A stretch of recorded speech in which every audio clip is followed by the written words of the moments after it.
ወንድ ልጅ መቼ እንደሚበላሽ ታውቃለህ? የተበላሸ ፍቅረኛና ሚስት ካለው አይረባም። ያሰው አይረባም። የነቀዘ ሰው አሳያለሁ።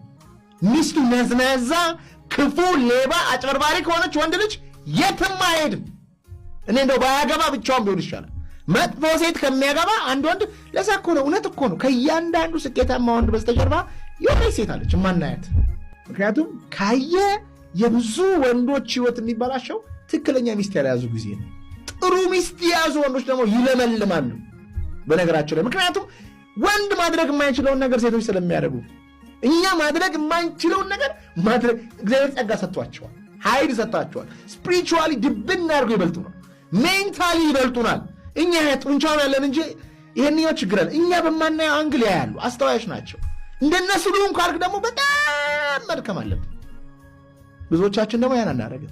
ስለዚህ it is very very good ስለ ሪሌሽንሺፕ ተማር፣ ስለ ሴቶች ተማር፣ ስለ እግዚአብሔር ተማር፣ ስለ ገንዘብ ተማር፣ ስለ ኑሮ ተማር፣ ስለ ቢዝነስ ተማር። ይህን ኢነርጂ ተጠቀምበት።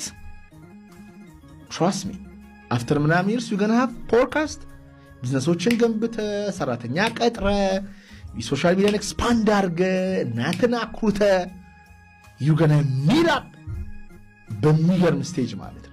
I did this ብለህ ተጠቀማል። ብዙዎቹ ግን ዌስት ያደርጉታል፣ ወደ ሱስ ይገባሉ። ሴት ልጅ አትረባም ማለት ይጀምራል። አይደለም እኛ ነን ማንረባው፣ እኛ ነን ያላየነው፣ እኛ ነን የሸኮነው።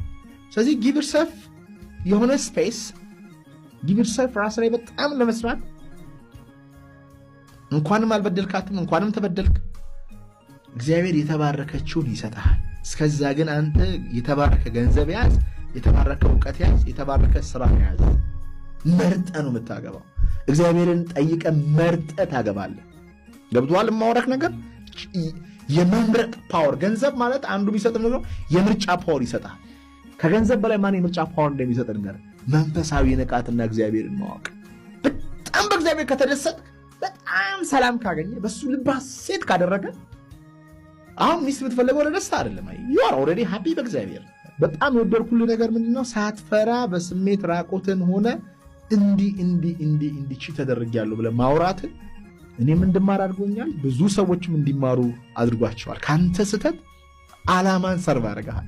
እንኳንም ተደረግ። you see መጀመሪያ አካባቢ ከሆነ የመካር ስሜት ሆነ ህመም አለው አይደል? በዚህ ልክ ሰው እንዴት ማስመሰል ይችላል የምትለው ነገር አለ። በቃ የምታያቸው ነገሮች አሉ። ላይክ እንዴት ነው በቃ በዚህ ልክ ሰው መዋሸት እንዴት ይችላል? እንዴት ነው ሰይጣን የውሸት አባት ነው አይደል የተባለው መጽሐፍ ቅዱስ ላይ? በቃ እሷ የውሸት እናት ነው የሆነችብኝ። የምታወራው ነገር እንዳለ ውሸት ነው።